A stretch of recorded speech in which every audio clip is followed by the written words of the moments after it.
อาสัมพุทธมาตุลังสัสสะธัมมกานุตตมังอาภิวาทิยาภาสิสังอาภิธรรมัทธสังฆังตถาวุตตาภิธรรมัตถา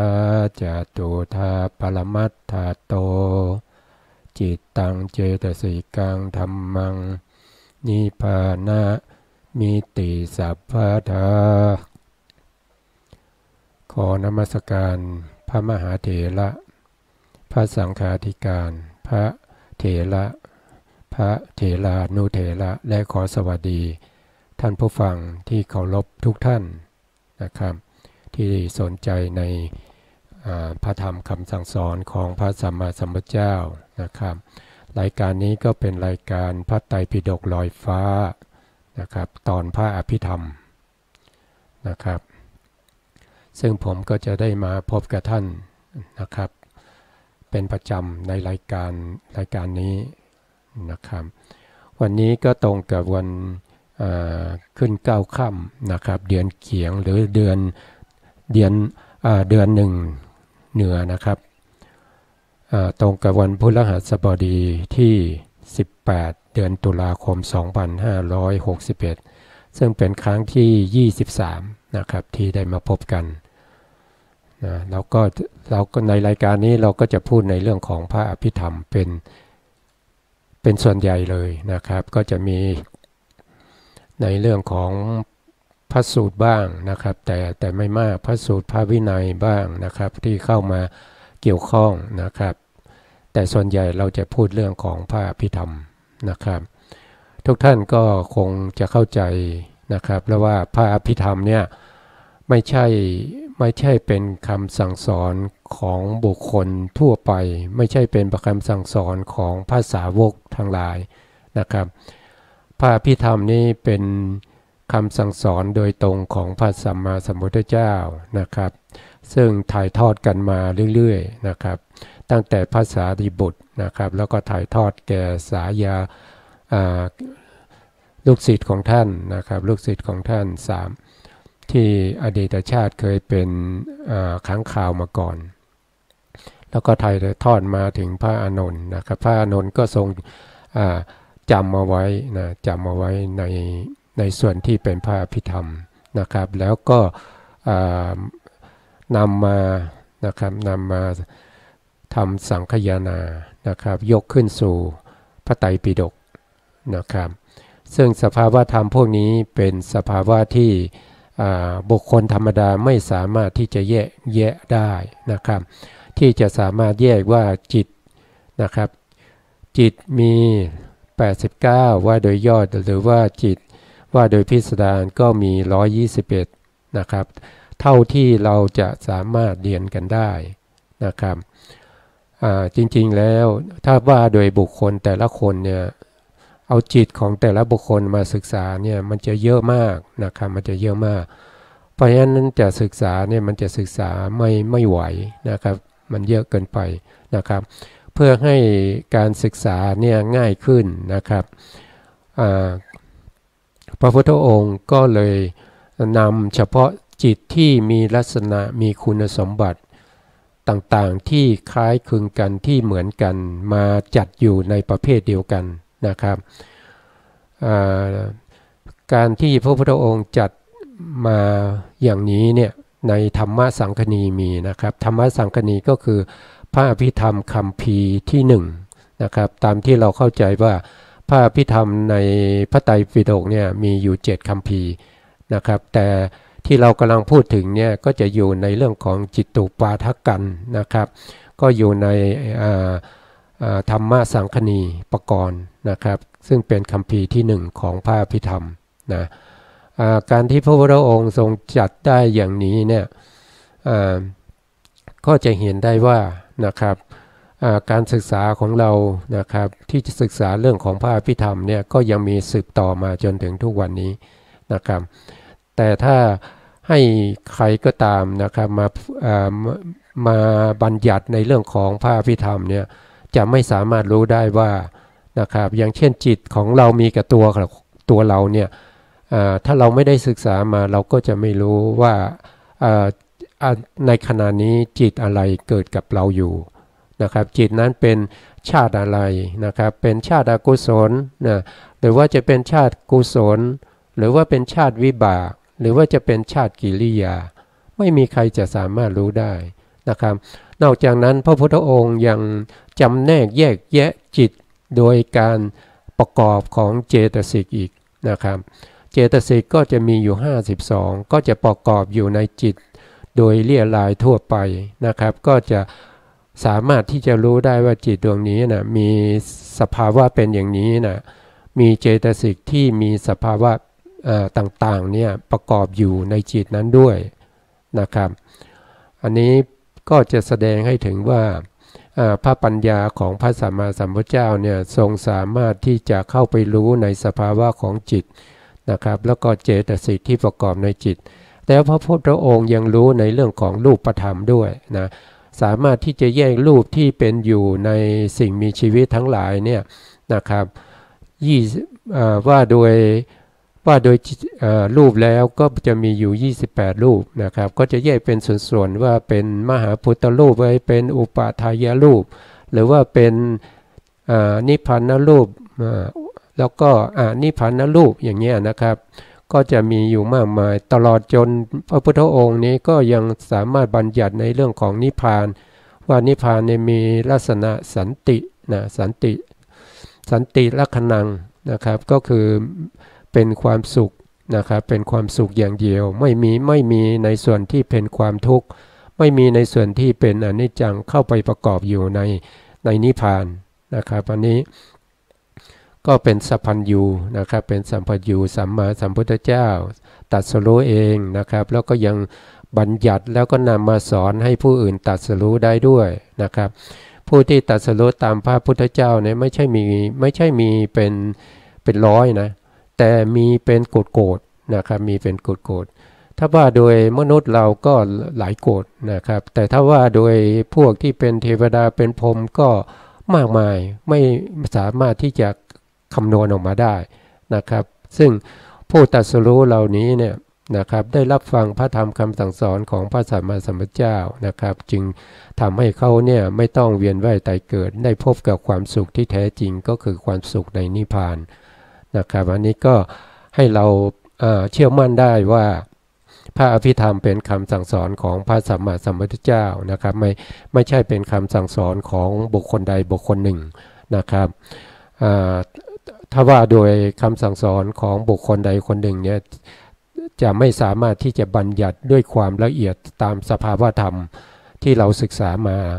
นะครับได้นะครับวันนี้เราก็จะมาศึกษาต่อเมื่อครั้งก่อนนะครับครั้งก่อนเนี่ยผมพูดถึงเรื่องของปัญจวิญญาณจิต10นะครับหรือที่เราเรียกว่าทวิปัญจวิญญาณจิต10ก็คือจะมีจิตที่อาศัยตาเกิดขึ้นนะครับจิตที่อาศัยตาเกิดขึ้นก็จะมีอยู่2ดวงนะครับดวงหนึ่งเป็นวิบากของอกุศลก็คือเป็นผลของอกุศลนะครับจิตดวงนี้ก็จะรับในรูปารมณ์หรือสิ่งที่ตัวได้เห็นนะจะเป็นในส่วนที่ไม่ดีนะครับเช่นไปเห็นการฆ่ากันนะครับหรือว่าการทำปาณาติบาตหรือว่าเห็นการลักทรัพย์อะไรพวกนี้นะครับที่เป็นอกุศลธรรมทั้งหลายที่ไปเห็นเนี่ยนะอย่างนี้เนี่ยเป็นสิ่งที่ไม่ดีจิตที่เกิดขึ้นก็จะเป็นเขาเรียกว่าจักขูวิญญาณที่เป็นอกุศลวิบากนะครับก็คือเห็นสิ่งที่ไม่ดีนะครับแล้วอีกดวงหนึ่งก็คือเป็นจิตที่เกิดขึ้นโดยอาศัยจักขูวัตถุเช่นเดียวกันแต่เห็นสิ่งที่ดีๆนะครับสิ่งที่ดีๆก็คือสิ่งที่เป็นไปด้วยกุศลนะสิ่งที่เป็นไปด้วยกุศลเป็นไปด้วยทานเป็นไปด้วยศีลนะเป็นไปด้วยการเจริญวิปัสสนานะครับหรือว่าเจริญสมถะนะครับพวกนี้ก็จะเป็นไปในฝ่ายที่ดีจิตที่เกิดขึ้นมาเห็นคนกำลังนั่งสมาธินะครับเห็นพระพุทธรูปเนี่ยจิตที่เกิดขึ้นมาที่เห็นนั้นก็คือ จักขูวิญญาณังจักขูวิญญาณังในที่นี้เข้าเป็นผลของกุศลนะครับแต่ผลของกุศลเนี่ยเราจะเรียกว่าอาเหตุกะกุศลวิบากนะครับก็เช่นเดียวกันกับคู่ที่สองนะครับที่พูดไปแล้วก็คือโสตวิญญาณ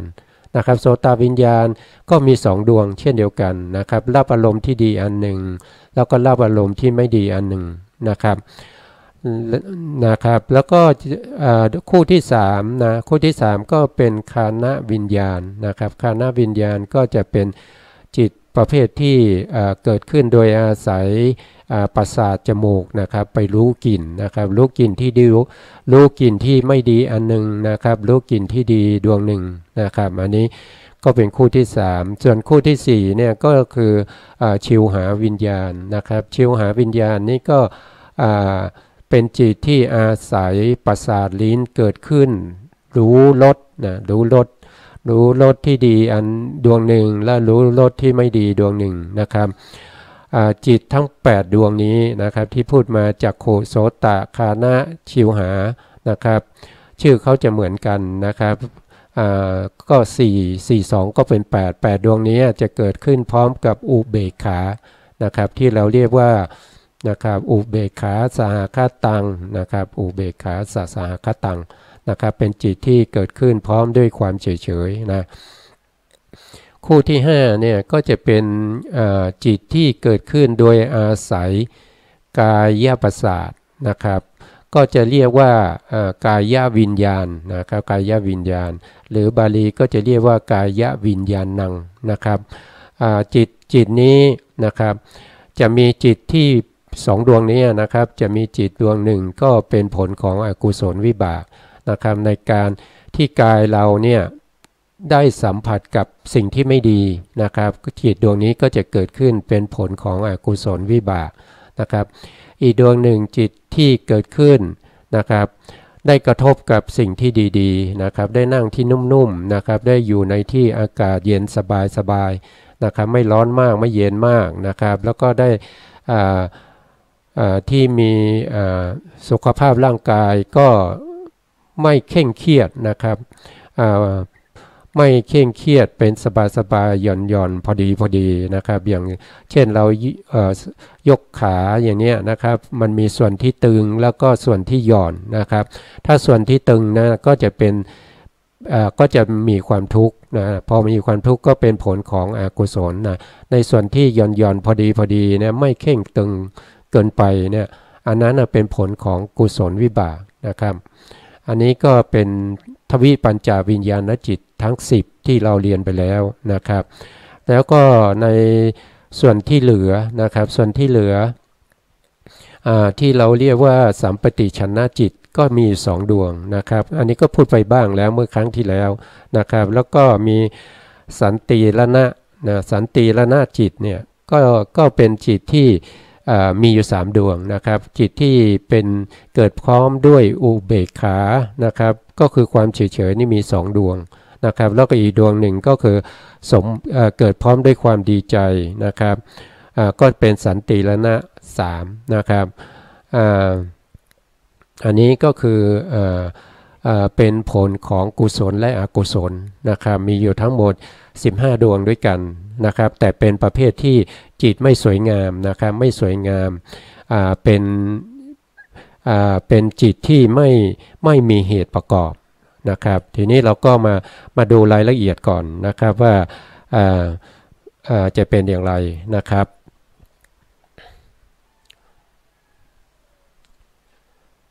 ถ้าเราเรียนไปแล้วนะครับดูที่ชาร์ตนะครับดูที่ชาร์ตของปรมัตถธรรม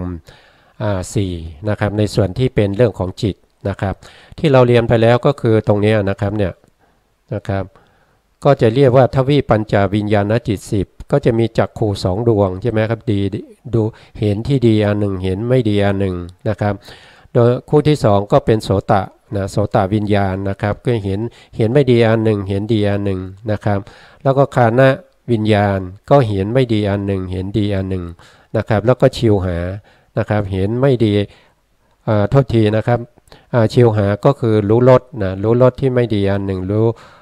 รสที่ดีอันหนึ่งนะครับแล้วก็กายวิญญาณจิตสองนะครับกระทบกับอารมณ์ที่เป็นทุกข์กับกระทบกับอารมณ์ที่เป็นสุขนะครับก็คือโพธพารมณ์นะครับแล้วก็ตรงสัมปติฉันนะนะครับสัมปติฉันนะก็มี2ดวงนะครับมีเจตสิกประกอบได้10ดวงนะครับผมก็จะยกมาใน A4 นะครับเพื่อจะให้เราได้เห็นชัดๆนะครับนี่นะครับนี่นะครับสัมปติฉันนะจิต2ก็ยกมาเป็น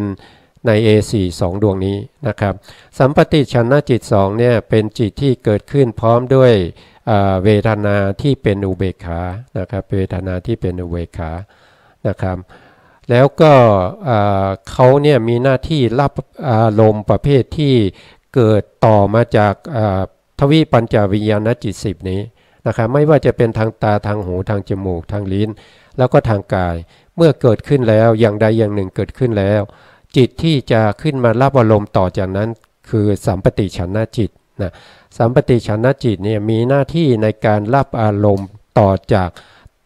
ทวิปัญจวิญญาณจิต10เพราะฉะนั้นสัมปติฉันนะจิตเนี่ยเขาสามารถที่จะรับอารมณ์ได้ที่เป็นอกุศลเนี่ยก็5อย่างนะครับรับอารมณ์มาได้5อย่างก็คืออะไร1ก็คือรูปสีสันวรรณะ2ก็คือเสียง3ก็คือกลิ่น4ก็คือรสนะครับ5ก็คือโผฏฐัพพะนะครับในส่วนที่ไม่ดีนะครับที่เป็นอกุศลวิบากนะครับเจตสิกประกอบได้10ดวงนะครับเป็นอกุศลวิปากจิตนะครับในดวงที่6นะครับที่ต่อจากกายวิญญาณจิตนะครับส่วนจิตข้างล่างนี้ก็คือสัมปติฉันนะจิตเหมือนกันนะครับเวทนาก็เป็นเวทนาที่เป็นอุเบกขานะครับแต่เขาเนี่ยจะต่างกับข้างบนนะครับข้างบนนี้เป็นผลของอกุศลนะแต่ข้างล่างเป็นผลของกุศลมีเจตสิกประกอบได้10นะครับเพราะฉะนั้นชื่อเขาเนี่ยก็จะมีคำว่าอเหตุกะนะครับข้างหน้าแล้วก็ตามด้วยกุศลวิปากจิตนะครับทำไมมีอเหตุกะนะครับทำไมไม่บอกว่ากุศลวิบากไปเลยนะครับก็เพราะว่ากุศลวิบากเนี่ยมีอยู่หลายที่ถ้าเราไม่เจาะจงลงไปอาจจะเข้าใจผิดเป็นจิตดวงอื่นได้นะครับเพราะฉะนั้นกุศลวิบากเนี่ยจึงจะต้องมีการระบุให้แน่นอนว่าเป็นจิตที่อยู่ตรงไหนนะครับเป็นวิบากในส่วนไหนหรือว่าเป็นกุศลนะครับหรือว่าเป็นกิริยาเพราะว่ามันที่ว่ากุศลเนี่ยมันมีหลายที่นะครับเพราะฉะนั้นก็ต้องมีอเหตุกะเจาะจงไว้นะครับอันนี้ก็เป็นสัมปติฉันนะจิต2นะครับอันนี้ก็มีชื่อนะครับคือจุดมุ่งหมายเนี่ยเขาจะในกุญแจดอกที่2เนี่ยเขาต้องการให้เราเนี่ยทราบชื่อของจิตพวกนี้นะครับเพราะฉะนั้นเราก็มาออกเสียงก่อนนะครับแต่ในจิตข้างบนนะครับที่เป็นอกุศลวิบากนะครับเราก็จะออกเสียงนะครับอุเบกขาสหคาตังนะครับอุนี่ก็คืออุเบกขาสหคาตังสัมปติฉันนะจิตตังนะครับจิตที่เกิดขึ้นรับจิตที่อาศัยปัญจวัตถุเกิดขึ้นรับอารมณ์ทางปัญจารมณ์นะครับรับปัญจารมณ์ที่ไม่ดีเกิดขึ้นพร้อมด้วยความเฉยๆนะครับมาอีกครั้งหนึ่งนะครับอุเบกขาสหคาตังนะครับ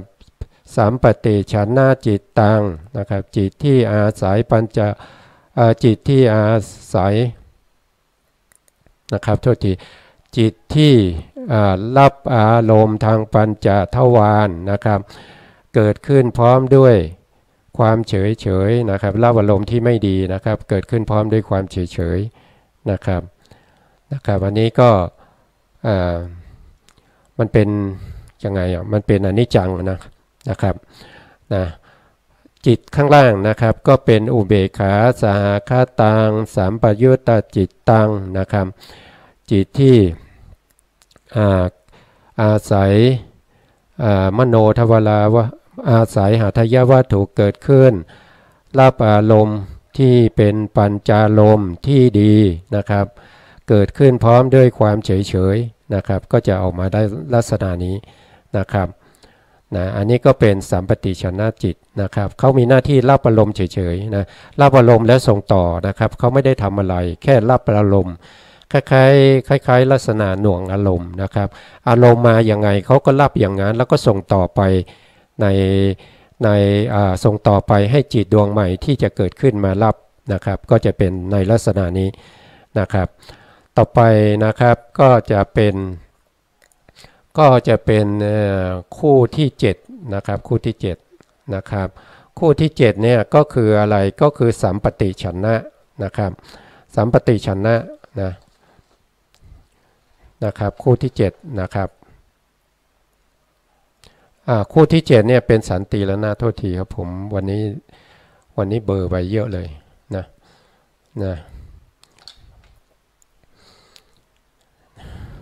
นะครับ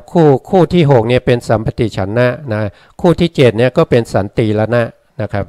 สันติแล้วนะก็มีเจตสิกประกอบได้10ดวงนะครับก็เพื่อให้เห็นชัดก็ยกมาตรงนี้ใน A4 นะครับเมื่อเรามาดู A4 ที่เป็นสันติละนะจิตเนี่ยนะครับคู่เป็นคู่ที่7นะครับคู่ที่7เนี่ยเขาเป็นเวทนาเป็นอุเบกขาเหมือนกันนะครับเป็นอุเบกขาเหมือนกันถ้าดวงข้างบนนี่เป็นผลของอกุศลดวงข้างล่างนี้เป็นผลของกุศลนะครับเจตสิกประกอบได้10ดวงนะครับส่วนเจตสิกจะประกอบ10ดวงเป็นอะไรบ้างนี้ก็จะไปศึกษาในเรื่องของปริเฉดที่2ในเรื่องของเจตสิกต่อไปนะครับในส่วนนี้เนี่ยสันติละนะเนี่ยเขาทำหน้าที่อะไรนะครับสันติละนะก็คือทำหน้าที่ในการไต่สวนอารมณ์นะครับทำหน้าที่ในการไต่สวนอารมณ์นะไต่สวนอารมณ์ก็คืออะไรก็คือเมื่อสัมปติฉันนะส่งสิ่งที่ตัวรับมานะครับส่งต่อมานะครับส่งต่อมาสันติละนะก็มีหน้าที่ในการไต่สวนอารมณ์นั้นนะครับอารมณ์นั้นว่าเป็นคือเขาไต่สวนเฉยๆนะเขาไต่สวนว่าจะเป็นอารมณ์ที่แรงไม่แรงเป็นกุศลเป็นอกุศลหรือว่าจะเป็นในลักษณะว่าเป็นกุศลเป็นอกุศลแล้วก็แรงไม่แรงเนี่ยนะเขาจะไต่สวนในลักษณะนั้นนะครับแต่ว่าเขายังไม่ได้ตัดสินนะเสร็จแล้วเขาก็จะส่งต่อนะครับเขาก็จะส่งต่อทีนี้เรามาดูรายละเอียดของสันติละนะนะครับสันติละนะที่เป็นอกุศลวิบากนะครับเวทนาเป็นอุเบกขานะครับชื่อว่าจิตก็ชื่อว่าสันติละนะจิตนะครับเป็นอกุศลวิบากเจตสิกประกอบได้10ดวงนะครับแล้วเราก็ออกเสียงว่านะครับอุเบกขาสหคตังนะครับสันติละนะจิตตังนะครับจิตที่เกิดขึ้นรับปัญจารมณ์ที่ไม่ดีเกิดขึ้นพร้อมด้วยความเฉยๆนะครับอันนี้ก็คือสันติละนะจิตนะครับที่เป็นอกุศลวิบากนะครับข้างล่างก็เป็นอุเบกขาสหคตังสันติละนะจิตตังจิตที่เกิดขึ้นรับปัญจารมณ์ที่ดีเกิดขึ้นพร้อมด้วยความเฉยๆนะครับอันนี้ก็เป็นกุศลวิบากนะครับกุศลวิบากก็จะมีอเหตุกะกุศลวิบากอยู่ข้างหน้านะครับอันนี้ก็เป็นสันติละนะนะครับสันติละนะจิตนะครับทีนี้สันติละนะจิตเนี่ยนะครับก็เป็นจิตที่เขาสามารถที่จะรับอารมณ์ที่ดียิ่งก็ได้นะครับที่เป็นอิทธารมหรือว่าเป็นอติอิทธารมนะครับเมื่อเขารับอารมณ์ประเภทที่ดีเนี่ยนะครับเขาจะต้องเป็นกุศลวิบากเท่านั้นนะครับเป็นกุศลวิบากเท่านั้นนะเพราะฉะนั้นจะเป็นอกุศลวิบากไม่ได้นะครับเพราะว่าอารมณ์ที่ดีเนี่ยมันอารมณ์ที่ดีเนี่ยไม่ใช่อารมณ์ที่เป็นอกุศลวิบากนะครับอารมณ์ที่ดีต้องเป็นกุศลนะครับเพราะฉะนั้นในส่วนที่เป็นอาเหตุกะวิบากเนี่ยมันก็จะมีจิตเพิ่มมาอีก1ดวงนะครับดวงสุดท้ายก็คือดวงที่8นะครับแต่ในอกุศลวิบากเนี่ยเขาจะไม่มีนะครับเขาจะไม่มีนะข้างล่างเนี่ยที่มีก็เพราะว่าเขารับอารมณ์ที่ดียิ่งนะครับเป็นอารมณ์ที่ดีนะครับได้นะครับเพราะฉะนั้น เขาจึงมีเวทนานะครับนี่นะครับเขาจึงมีเวทนาประเภทที่เป็นสมนัตนะครับมีเวทนาที่เป็นสมนัตแต่ถ้าเขารับอารมณ์ที่ธรรมดาแต่เป็นกุศลวิบากเขาก็จะมีเวทนาเป็นอุเบกขานะครับมีเวทนาเป็นอุเบกขานะแล้วก็เป็นมีเจตสิกประกอบได้11ดวงนะครับ11ดวงก็ต่างจากที่เป็นสันติรณะที่เป็นอกุศลที่เป็นอุเบกขานะสันติรณะที่เป็นอุเบกขามีแค่10ดวงนะครับแต่สันติรณะที่เป็นสมนัตนะครับมี11ดวงนะครับก็จะต่างกัน1ดวงนะครับที่ต่างกัน1ดวงนั้นก็คือเจตสิกที่เป็นปิตินะเจตสิกที่เป็นปิตินะครับปิติก็เกิดขึ้นกับจิตประเภทที่เป็นสมนัตนะครับอันนี้เราก็มาออกเสียงนะครับสมนัสสาคตังสันติรณะจิตตังจิตที่เกิดขึ้นรับปัญจลมที่ดีนะครับที่ดียิ่งนะครับเกิดขึ้นพร้อมด้วยสมนัสเกิดขึ้นพร้อมด้วยความดีใจนะครับก็จะเป็นลักษณะนี้นะครับอันนี้คือต้องจำนะต้องจำในชื่อของจิตนะครับถ้าเราจำได้นะครับเวลาถึงเนี่ยเราก็จะรู้ว่ามันอยู่ตรงนั้นเราจินตนาการได้นะครับนะถ้าเราจำไม่ได้เราก็ไม่สามารถที่จะจินตนาการได้นะครับอย่างเช่นถ้าผมออกชื่อว่านะครับสมนัสสากตังทิฏฐิคตาสัมปยุตตังสังขาริกังอย่างนี้ท่านจะพอจะนึกออกไหมว่ามันจิตดวงนี้อยู่ตรงไหนนะครับหรือว่าจะแปลเป็นภาษาไทยก็คือจิตที่ไม่มีการชักชวนพร้อมด้วยความดีใจประกอบด้วยความเห็นผิดนะครับบางคนอาจจะรู้แล้วนะครับอาจจะรู้แล้วว่าจิตดวงนั้นอยู่ตรงไหนนะครับก็คือตรงนี้เองนะครับก็คือโลภะดวงที่1นั่นเองนะครับบางทีเนี่ยเขาจะเอ่ยชื่อเป็นชื่อของจิตเนี่ยนะครับเราก็จะสามารถที่จะระลึกได้นะครับระลึกได้ว่าจินตนาการได้ว่าในปรมัตถธรรม4เนี่ยจิตดวงนั้นอยู่ตรงไหน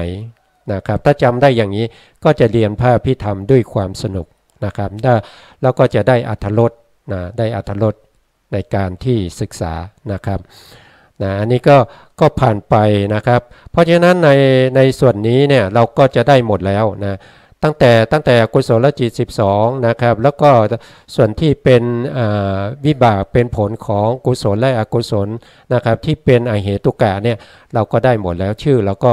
มีหมดแล้วนะครับชื่อเราก็มีหมดแล้วนะครับต่อไปก็จะเป็นในส่วนที่เป็นกิริยานะครับในส่วนที่เป็นกิริยาที่เป็นอเหตุกะกิริยาจิต3นะครับก็จะมีอยู่3ดวงเองนะครับใน3ดวงนี้นะครับเขาเป็นกิริยาจิตนะครับคือเขาไม่ได้เป็นผลของกุศลหรืออกุศลนะเขาไม่ได้เป็นผลถ้าเป็นผลก็เรียกว่าวิบากแต่นี่เขาเป็นกิริยานะครับแล้วก็เขาไม่ได้เป็นกุศลหรือว่าอกุศลนะถ้าเป็นกุศลก็จะให้ผลต่อไปใช่ไหมครับต้องมีวิบากตามมานะครับถ้าเป็นอกุศลก็จะต้องมีอกุศลวิบากนะครับแต่นี่เขาเป็นกิริยาเพราะว่าเป็นกิริยานี้จึง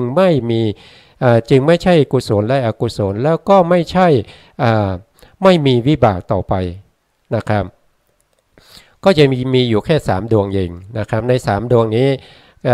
ดวงที่1ก็จะเป็นปัญจทวาราวชนะจิตนะครับดวงนี้ก็จะได้ยินชื่อบ่อยๆนะได้ยินชื่อบ่อยๆนะครับอันนี้ก็มีเวทนาเป็นอุเบกขานะครับเดี๋ยวผมจะขยายนะครับก็จะขยายนะครับ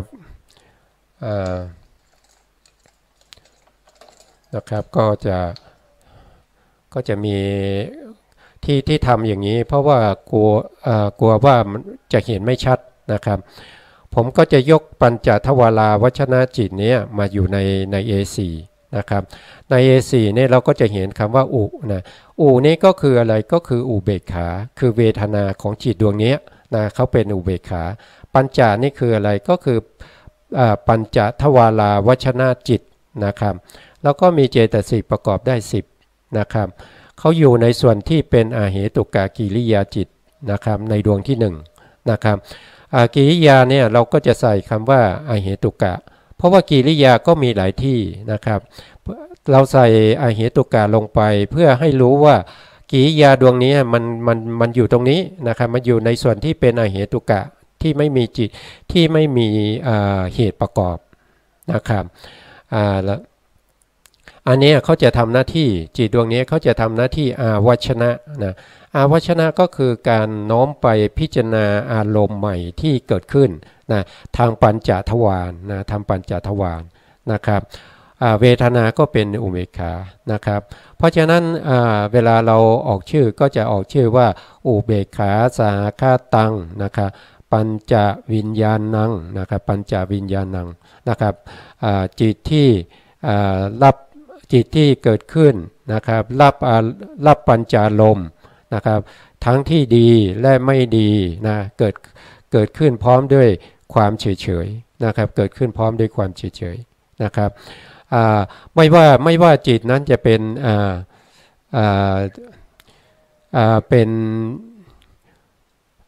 อารมณ์นะครับเป็นอารมณ์ทั้งดีและไม่ดีเนี่ยเขาจะรับได้หมดเลยนะครับ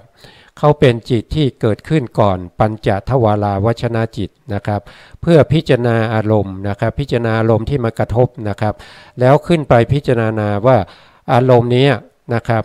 เป็นประเภทที่เป็นอารมณ์ที่ดีใช่ไหมหรือว่าเป็นอารมณ์ที่ไม่ดีนะครับแล้วก็เป็นอารมณ์ที่ควรจะให้จิตที่เป็นจักขุหรือโสตคานะชิวหากายะขึ้นมาต่อกับตนนะครับเพราะว่าจะชี้นำจิตดวงต่อไปนะครับดวงต่อไปที่จะเป็นทวิปัญจวิญญาณจิต10เนี่ยที่จะขึ้นมารับอารมณ์นะต่อจากปัญจทวาราวชนะเนี่ยเขาจะรู้ได้ว่าอารมณ์นี้มันเป็นอารมณ์ที่เป็นรูปนะครับจิตที่ควรจะขึ้นมารับก็คือจักขุนะครับแล้วก็ในอารมณ์ที่เป็นรูปนี้จะเป็นกุศลจะให้กุศลวิบากขึ้นมารับหรือว่าอกุศลวิบากขึ้นมารับนะครับก็ขึ้นอยู่กับปัญจทวาราวชนะจิตดวงนี้นะครับในการที่จะอาวัชนะอาวัชนะอารมณ์เพื่อให้จิตดวงใหม่นี้รู้ว่าจะเป็นดวงไหนนะครับเพราะว่าเขามีตั้ง10ดวงนะครับเขามีตั้ง10ดวงไม่ใช่ว่าอารมณ์อย่างเช่นถ้าเราเห็นป้อมเนี่ยนะปัญจทวาราเนี่ยก็พิจารณาว่าสิ่งนี้เป็นสิ่งที่เป็นรูปนะครับเป็นสิ่งที่ต้องเห็นด้วยตานะครับเพราะฉะนั้นจักขุวิญญาณก็จะขึ้นมารับแต่จักขุวิญญาณจะเป็นกุศลหรืออกุศลก็ขึ้นอยู่กับปัญจทวาราพิจารณาต่อไปว่าควรจะให้ดวงไหนมารับนะครับก็จะเป็นลักษณะนี้ไม่ใช่ว่าปัญจทวาราอาวัชนะอารมณ์ไปแล้วอารมณ์นี้เป็นรูปนะครับแต่โสตวิญญาณขึ้นมารับเสียงอย่างเงี้ยมันเป็นไปไม่ได้นะครับโดยธรรมชาติเขาเป็นไปไม่ได้นะครับเขาจะเป็นไปตามสภาวะที่เป็นไปตามความเป็นจริงนะครับเป็นไปตามความเป็นจริงนะครับแล้วเวลาพิจารณาปัญจารมณ์แล้วเนี่ยอารมณ์นั้นถ้าว่าอารมณ์นั้นไม่ดีนะครับจิตที่จะขึ้นมารับอารมณ์ต่อจากปัญจทวารเนี่ยจะเป็นกุศลไม่ได้นะครับจะเป็นกุศลไม่ได้ต้องเป็นอาจจะเป็นกุศลวิบากไม่ได้เป็นผลของกุศลวิบากไม่ได้ต้องเป็นผลของอกุศลวิบากนะครับมันเป็นโดยธรรมชาติมันเป็นอย่างนั้นนะครับถึงแม้ว่าเราเห็นในสิ่งที่ไม่ดีแต่ว่าเราชอบใจนะครับเราชอบใจนั่นมันเกิดจากความวิปริตนะเกิดจากความวิปริตในชวนาจิตนะครับในชวนาจิตแต่นี่เป็นวิบากเนี่ยในช่วงที่ก่อนจะเข้าชวนาเนี่ยมันจะต้องเป็นไปตามสภาวะตามความเป็นจริงที่เขาเป็นนะครับเพราะฉะนั้นเนี่ยจะไม่มีการเปลี่ยนแปลงกฎของเขาจะเป็นอย่างนี้นะครับที่เราเรียกว่าเป็นจิตตานิยามนะครับเป็นจิตตานิยามมันจะเป็นอย่างนี้นะครับเพราะฉะนั้นเราก็รู้แล้วว่าอาเหตุกะกิริยาดวงที่1เนี่ยชื่อว่าปัญจทวาราวชนะจิตนะครับแล้วก็มีเจตสิกประกอบได้10ดวงนะมีเจตสิกประกอบได้10ดวงแล้วก็ทำหน้าที่ในการอาวัชนะอารมณ์ที่เป็นทางปัญจทวาร นะครับอารมณ์ที่มากระทบทางทวารทั้ง5นั่นเองนะครับอันนี้ก็เป็นจิตที่เป็นปัญจทวาราวชนะจิตนะนี่เขาทำหน้าที่อย่างเดียวนะครับเขาทำหน้าที่อย่างเดียวแล้วเขาจะต้องเกิดในอารมณ์ที่มากระทบทางปัญจทวารเท่านั้นนะครับอันนี้ก็ผ่านไปนะครับต่อไปก็จะเป็นจิตประเภทที่เป็นทางใจนะครับที่เราพูดมาทั้งหมดเมื่อกี้นะครับเราพูดถึงในเรื่องของการรับอารมณ์ทางปัญจทวารนะครับปัญจทวารก็คือทางตา1ทางตา2ทางหู3ทางจมูก4ทางลิ้นนะ5ทางกายนะรวมกันทั้ง5อย่างนี้เราเรียกว่าปัญจารมณ์นะปัญจารมณ์หรือว่าอารมณ์ที่เกิดทางปัญจวัตถุนะครับหรือเกิดในประสาททั้ง5นะครับประสาททั้ง5ของเรานะครับต่อไปก็คือมโนทวาราวชนะจิตนะมโนทวาราวชนะจิตดวงนี้มีผมยกมานี่ก็มีเวทนาเป็นอุเบกขาชื่อเขาก็คือมโนทวาราวชนะจิตนะมโนทวาราวชนะจิตมีเจตสิกประกอบได้11ดวงนะครับมีเจตสิกประกอบได้11ดวงนะครับเขาอยู่ในชาติที่เป็นกิริยานะครับกิริยาแต่กิริยานั้นไม่ประกอบด้วยเหตุจึงชื่อว่าอาเหตุกะกิริยาจิตดวงที่2ดวงที่2เนี่ยผมสมมติขึ้นมาต่อจากปัญจทวารเท่านั้นนะครับจริงๆจะไม่มีคำว่าดวงที่2นะครับจะไม่มีดวงที่2ดวงที่3นะครับเช่นเดียวกับปัญจทวาราวชนะจิตเขามีดวงเดียวนะครับเขามีดวงเดียวนะครับเขาไม่มีหลายดวงถ้าเขามีหลายดวงก็จะเรียกว่าดวงที่1ดวงที่2ได้นะครับแต่นี่เขามีดวงเดียวถ้าว่าถึงปัญจทวาราวชนะจิตเนี่ยคำว่าดวงที่1เนี่ยผมสมมุติขึ้นมาเพื่อให้พวกเราได้จินตนาการได้ว่าในอเหตุกะกิริยาเนี่ยเขาอยู่ในดวงที่เท่าไหร่แค่นั้นเองนะครับ2นี่ไม่เกี่ยวกับจริงๆแล้วไม่เกี่ยวกับทางวิชาการนะครับจริงๆถ้าเราว่าไปตามวิชาการก็คือเขาเป็น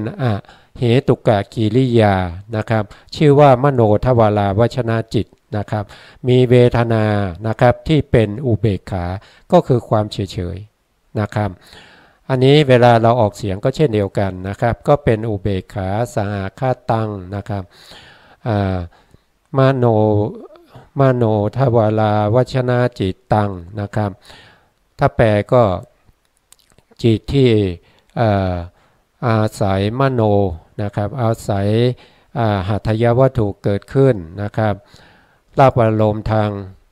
ใจนะครับทั้งที่ดีและไม่ดีเกิดขึ้นพร้อมด้วยความเฉยๆนะครับเขาทำหน้าที่อะไรนะครับเขาทำหน้าที่ในการที่จะเขาเรียกว่าเขาทำหน้าที่2อย่างหนึ่งก็คือวชนะนะครับเหมือนกับปัญจทวาราเลยนะครับแต่เขาทำหน้าที่วชนะเนี่ยก็คือน้อมไปในการพิจารณาอารมณ์เนี่ยต้องไปทำหน้าที่ในทางใจเท่านั้นนะครับทางใจเท่านั้นนะแต่ถ้าปัญจทวาราเนี่ยวชนะอารมณ์เนี่ยต้องน้อมใจไปในทวารทั้ง5นะครับในปัญจารมณ์เท่านั้นนะเขาก็แยกกันอย่างนี้นะทำหน้าที่เหมือนกันแต่การกระทำไม่เหมือนกันนะชื่อของหน้าที่เนี่ยเหมือนกันแต่การที่จะทำงานนี้ไม่เหมือนกันทำกันคนละทวารนะครับอันนี้ทำปัญจทวารนี้ก็คือทำหน้าที่ในปัญจทวารเขาทำหน้าที่ได้5ทวารนะครับแต่มโนทวาราวชนะจิตดวงนี้นะครับเขาทำหน้าที่ในวชนะเนี่ยเขาได้ทวารเดียวนะครับก็คือมโนทวารนะครับมโนทวารนะครับนะอันนี้ก็ลืมไปนะครับก็เขาจะมีหน้าที่2อย่างที่ผมพูดนะครับก็คืออันที่1เราพูดไปแล้วนะวชนะอารมณ์ทางมโนทวารนะครับอันที่2เนี่ยเขาจะทำหน้าที่โวทัพพนะนะครับโวทัพพนะนี่ก็คืออะไรก็คือการตัดสินอารมณ์นะเอาอารมณ์อะไรมาตัดสินเขาจะรับอารมณ์ต่อจากสันติละนะที่สันติละนะไต่สวนมานะครับเสร็จแล้วเขาก็จะทำหน้าที่ในการที่จะ ตัดสินอารมณ์นั้นที่เรียกว่าโวทัพพนะนะครับว่าตัดสินว่าจิตที่จะเกิดขึ้นต่อจากตนนี้จะต้องเป็นอกุศลหรือว่าเป็นกุศลแล้วก็ตัดสินในเรื่องของอารมณ์ว่าอารมณ์นี้จะมีกำลังมากหรือมีกำลังน้อยนะถ้ามีกำลังมากเนี่ยเขาจะชี้นำให้วิธีนี้จะต้องมีตัทธาลัมมณะหรือไม่นะครับบางทีบางวิถีเนี่ยอารมณ์แรงก็จริงนะครับแต่เขาไม่มีตัทธาลัมมณะในอย่างเช่นในอารมณ์ที่เป็นทางมโนทวารนะครับเพราะว่าตัทธาลัมมณะนี้จะเกิดขึ้นมาต่อเมื่อมีนิพพานรูปนะครับเป็นอารมณ์อันนั้นเราก็ไปพูดกันในเรื่องของวิถีต่อไปนะครับมโนทวาราวชนะจิตนี้ทำหน้าที่ในการวชนะหนึ่งนะครับแล้วก็ทำหน้าที่ในการโวทัพพนะอีกหนึ่งโวทัพพนะก็คือการตัดสินอารมณ์เพื่อให้จิตชวนะที่จะเกิดต่อจากมโนทวาราวชนะเนี่ยเป็นกุศลหรือเป็นอกุศลแล้วต่อไปถึงว่าวิธีนี้จะมีตัทธาหรือไม่นะจะมีตัทธาตัทธาเนี่ยก็คือได้แก่จิต11ดวงนะครับ11ดวงก็คือได้แก่อะไรสันติละนาจิต3นะครับมหาวิปากจิต8นะครับ11ดวงนี้จะทำหน้าที่ต่อจากชวนะหรือไม่นะครับมโนทวาราวชนะจิตเนี่ยเขาทำหน้าที่ในการโวทัพพนะเพื่อจะให้จิตพวกนี้เกิดขึ้นมานะครับเกิดดับติดต่อกันไปนะครับในวิถีแล้วมโนทวาราวชนะจิตเนี่ยเป็นจิตที่รับอารมณ์ได้ในทางใจแล้วนะครับเขายังรับอารมณ์ได้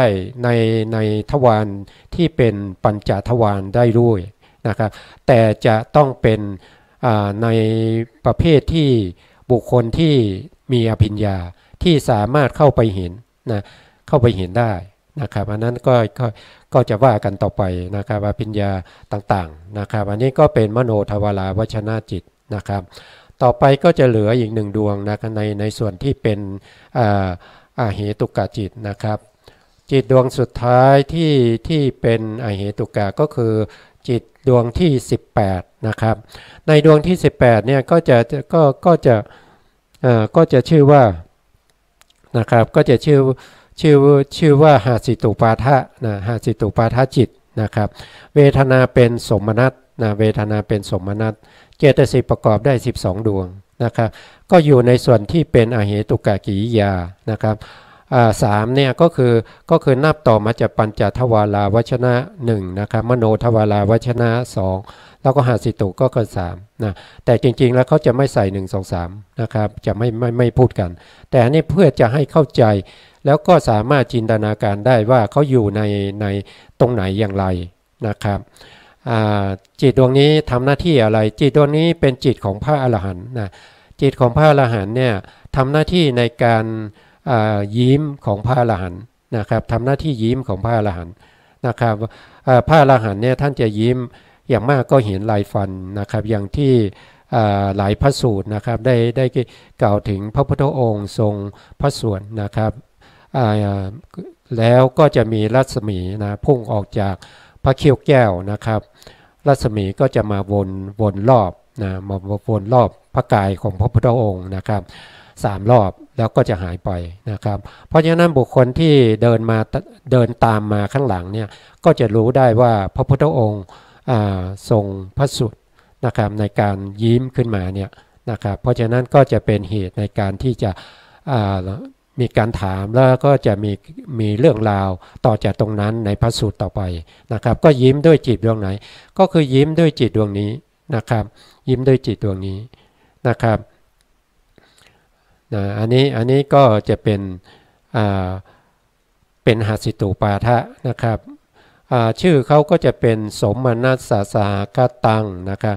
หาสิตุปาทะจิตตังนะครับจิตที่เกิดขึ้นนะครับโดยอาศัยหทัยวัตถุนะครับมี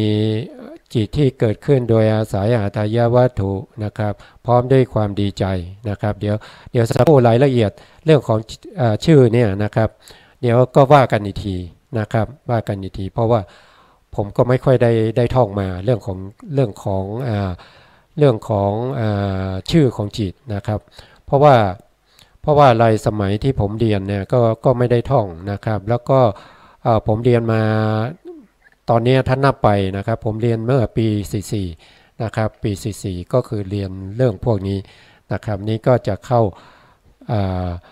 อันนี้ก็ได้10กว่าปีนะครับได้10กว่าปีแล้วนะครับทั้งหมดเนี้ยนะทั้งหมดเนี้ยที่เราเรียนไปแล้วนะที่เราเรียนไปแล้วทั้งหมดเนี่ยก็จะมีอยู่30ดวงนะครับใน30ดวงนี้เราก็จะเรียกว่าเป็นจิตที่ไม่สวยงามนะครับเรียกว่าอโสภณะนะครับอโสภณะนะครับในส่วนที่เป็นอโสภณะนะครับทีนี้ก็มาทบทวนนะก็มาทบทวนในหนังสือนี่หน่อยนะครับมาทบทวนในเรื่องของชื่อของจิตทั้งหลายนะครับบางทีมันอายุมากเนี่ยมันท่องแล้วก็ไม่จำนะครับแต่ว่าเราก็จะดูบ่อยๆนะครับเราก็จะดูบ่อยๆนะครับทีนี้เราก็มาดูอันคู่ที่1ก่อนนะคู่ที่1นะครับคู่ที่1ที่เป็นสัมปติชนะนะครับสัมปติชนะที่เราเรียนวันนี้นะครับคู่ที่1ที่เราเรียนวันนี้นะครับก็คือสัมปติชนะนะครับชื่อเขาก็จะเป็นอย่างนี้นะครับก็ขอเอาตามนี้นะครับที่ว่ามาอาจจะไม่ถูกนะครับก็จะเป็นอย่างนี้นะครับอุเบกขาสหคาตังนะครับสัมปติชนะจิตตังนะครับจิตที่รับปัญจารมณ์ที่ดีและไม่ดีเกิดขึ้นพร้อมด้วยความเฉยๆนะครับอันนี้ก็คือสัมปติชนะนะครับจิตที่เป็นสัมปติชนะมีดวงหนึ่งรับอารมณ์ที่ไม่ดีนะครับก็คืออกุศลวิบากอยู่ข้างบนนะครับแล้วก็ดวงหนึ่งรับอารมณ์ที่ดีนะครับก็คือเหตุกะกุศลวิบากอยู่ข้างล่างนะครับก็จะทวนอีกทีนะครับอุเบกขาสหคตังสัมปติชนะจิตตังนะครับจิตที่รับปัญจารมณ์ที่ดีและไม่ดีเกิดขึ้นพร้อมด้วยความเฉยๆนะครับอันนี้ก็เป็นสัมปติชนะจิตนะครับต่อไปก็จะเป็นสันติระนาจิตนะครับสันติระนาจิตนะครับสันติระนาจิตก็คือคู่นี้นะเอาเฉพาะที่เป็นอุเบกขาก่อนนะครับเอาเฉพาะคู่นี้ก่อนนะครับซึ่งถ้าเราว่าโดยวิบากแล้วเนี่ยเขาจะเป็นคู่ที่7นะครับว่าเป็นคู่ที่7นะครับเนี่ยอันนี้นะครับอันนี้เป็นผลของอกุศลนี่เป็นผลของกุศลนะครับแต่เขาเป็นสันติแล้วนะเอาคู่นี้ก่อนนะครับเพราะว่าเขามี3ดวงข้างหลังนี้เดียวก็ว่ากันนะครับว่าตรงนี้ก่อนนะครับว่าชื่อนะครับก็เป็นอุเบกขาสหคตังสันติระนาจิตตังนะครับจิตที่ไต่สวนปัญจารมณ์ที่ดีและไม่ดีเกิดขึ้นพร้อมด้วยความเฉยๆนะครับอีกเที่ยวหนึ่งนะครับอุเบกขาสหคตังสันติระนาจิตตังจิตที่ไต่สวนปัญจารมณ์ที่ดีและไม่ดีเกิดขึ้นพร้อมด้วยความเฉยๆนะครับอันนี้ก็เป็นชื่อของจิตที่เป็นสันติระนาที่เป็นอุเบกขานะครับแล้วก็จะมีดวงสุดท้ายนะครับดวงสุดท้ายดวงนี้นะครับดวงนี้เนี่ยเวทนาเป็นสมนัตนะครับเพราะว่าเวทนาต่างกันเราจึงต้องแยกออกมานะครับไม่เอ่ยชื่อพร้อมกันนะดวงนี้ก็จะเป็นสมนัตสหคตังสมมานัสสหคตังสันติระนาจิตตังนะครับอันนี้เป็นชื่อบาลีนะครับคำแปลก็คือจิตที่ไต่สวนปัญจารมณ์ที่ดีนะครับเกิดขึ้นพร้อมด้วยความดีใจนะอีกเที่ยวนะครับสมมานัสสหคตังสันติระนาจิตตังจิตที่ไต่สวนปัญจารมณ์ที่ดีเกิดขึ้นพร้อมด้วยความดีใจนะครับก็จะเป็นในลักษณะนี้นะครับแล้วก็ต่อไปเราก็จะมาเอ่ยชื่อในส่วนที่เป็นอาเหตุกกิริยาที่เราเรียนไปแล้ว3ดวงนี้นะ3ดวงนี้นะที่เอ่ยมาก่อนนะก็ลืมไปนะครับให้ลืมก่อนนะครับแล้วเรามาเอ่ยตามนี้นะในจิตดวงที่1ที่เป็นปัญจทวาราวชนะจิตนี้นะครับก็จะมีชื่อว่านะครับอุเบกขาสหคตังปัญจทวาราวชนะจิตตังจิตที่พิจารณาอารมณ์ทางปัญจทวารที่ดีและไม่ดีเกิดขึ้นพร้อมด้วยความเฉยๆนะครับ เขาพิจารณาอารมณ์ทางปัญจทวารนะครับนะเขาเกิดขึ้นได้ในอารมณ์ทั้ง5ทวารนะครับนะอีกเที่ยวนะครับอุเบกขาสหคาตังปัญจทวาราวัชนะจิตตังแปลนะครับจิตที่พิจารณาอารมณ์ทางปัญจทวารที่ดีและไม่ดีเกิดขึ้นพร้อมด้วยความเฉยๆนะครับอันนี้ก็เป็นปัญจทวาราวัชนะจิตนะครับที่เกิดรับอารมณ์ทั้งทวารทั้ง5นะครับต่อไปก็จะเป็นดวงนี้นะมโนทวาราวัชนะจิตนะครับอุเบกขาสหคาตังมโนทวาราวัชนะจิตตังจิตที่พิจารณาอารมณ์ทางปัญจทวารโทษทีครับจิตที่พิจารณาทางพิจารณาอารมณ์ทางมโนทวารที่ดีและไม่ดีเกิดขึ้นพร้อมด้วยความเฉยๆนะครับต่อเอาอีกเที่ยวนะครับอุเบกขาสหคาตังมโนทวาราวัชนะจิตตังจิตที่พิจารณาอารมณ์ทางมโนทวารทั้งที่ดีและไม่ดีเกิดขึ้นพร้อมด้วยความเฉยๆนะครับอันนี้ก็เป็นชื่อของมโนทวาราวัชนะจิตในส่วนที่เป็นอเหตุกกิริยานะครับอยู่ลำดับที่2ต่อจากปัญจทวาราวัชนะจิตนะครับต่อไปก็จะเป็นหสิตุปาทจิตนะครับที่อยู่ดวงสุดท้ายนะครับก็คือดวงนี้นะก็ดวงนี้นะครับก็จะมีชื่อดังนี้นะครับสมมานัสสะคาตังหสิตุปาทจิตตังนะครับจิตที่ทำหน้าที่จิตที่ทำให้เกิดการยิ้มของพระอรหันต์นะครับเกิดขึ้นพร้อมด้วยความดีใจนะครับเอาไปเที่ยวนะครับสมมานัสสะคาตังหสิตุปาทจิตตังจิตที่ทำหน้าที่จิตที่ทำให้เกิดการยิ้มของพระอรหันต์เกิดขึ้นพร้อมด้วยความดีใจเอาเที่ยวนะครับเมื่อกี้ผิดไปนะสมมานัสสะคาตังหสิตุปาทจิตตังจิตที่ทำให้เกิดการยิ้มของพระอรหันต์เกิดขึ้นพร้อมด้วยความดีใจนะครับอันนี้ก็คือกุญแจดอกที่2นะครับในส่วนที่เป็นอโสภณจิตนะครับทั้ง30ดวงนะครับเราก็พูดไปแล้วนะเราก็พูดไปแล้วนะก็น่าจะพอเข้าใจนะครับน่าจะพอเข้าใจได้นะครับก็ไม่ยากเท่าไหร่นะครับแต่ว่าชื่อนี้นะครับเราจำได้ก็เป็นสิ่งที่ดีนะครับแต่ถ้าเราจำไม่ได้ก็ดูบ่อยๆนะดูบ่อยๆหรือว่าถ้าเราจำไม่ได้แต่เราสามารถที่จะรู้ได้ว่าเขาอยู่ตรงไหนอย่างไรเนี่ยอันนี้จุดมุ่งหมายอยู่ตรงนั้นนะครับถ้ารู้ว่าเขาอยู่ตรงไหนอย่างไรทำหน้าที่อะไรนะครับอย่างนี้จะเป็นการศึกษาที่เข้าใจนะครับไม่ได้เป็นการศึกษาแบบที่ท่องจำนะครับการท่องจำเนี่ยบางทีมันอาจจะสับสนนะครับบางทีนานไปไม่ได้ท่องไม่ได้ทวนมันก็จะลืมนะแต่ถ้าเราเข้าใจเนี่ยเราก็สามารถที่จะนำไปใช้งานได้นะครับเราสามารถที่จะเข้าใจในจิตของเราได้ว่าในแต่ละขณะที่จิตเราเกิดขึ้นเนี่ยนะครับในขณะที่ยกตัวอย่างในขณะที่เราโกรธเนี่ยนะครับวิถีจิตเนี่ยมันเป็นอย่างไรนะครับ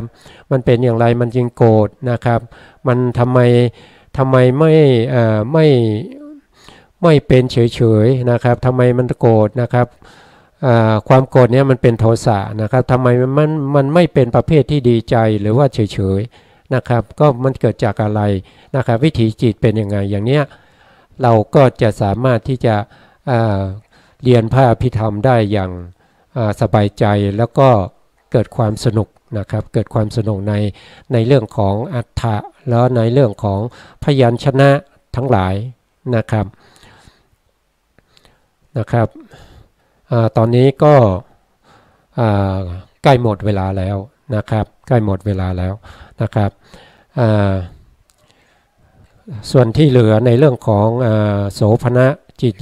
24นะครับเราก็จะมาศึกษาต่อในช่วงหัวค่ำนะครับช่วงเย็นๆนะครับสุดท้ายนี้นะครับก็ขอบคุณนะครับขอบพระคุณพระอาจารย์ พระครูสมุทรวิสุวัตรวรกิจโจและเจ้าหน้าที่สถานีทุกท่านนะครับและขอให้ท่านผู้ฟังและท่านผู้ชมนะครับที่ได้ตั้งใจศึกษาในเรื่องของพระอภิธรรมนี้ได้เกิดดวงตาเห็นธรรมนะครับได้เข้าใจในสภาวะ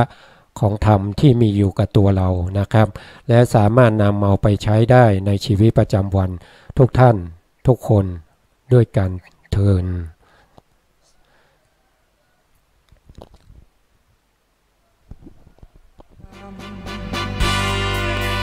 ใจอำนาจใจสติครองไว้อย่าผิดพลาดเพ้อไปพระองค์เข้าใจชี้ในสิ่งกระทำจรวดบรรทุกใส่มาแล้วนาเวรกรรม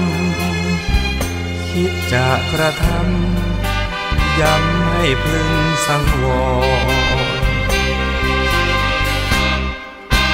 คนและสัตว์ทั้งหลายที่เป็นไป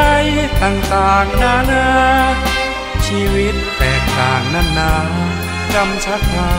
พบเย็นพบร้อนคนไม่เข้าใจกันมัวกระทำเรื่องบาปหลายตอนเกิดใหม่พบหน้าแน่นอนนรกร้อนน่าสะพรึงกลัวอำนาจกรรมกุศลกรรมหรืออกุศลกรรมไม่ควรกระทำกรรมที่ผิดติดตัว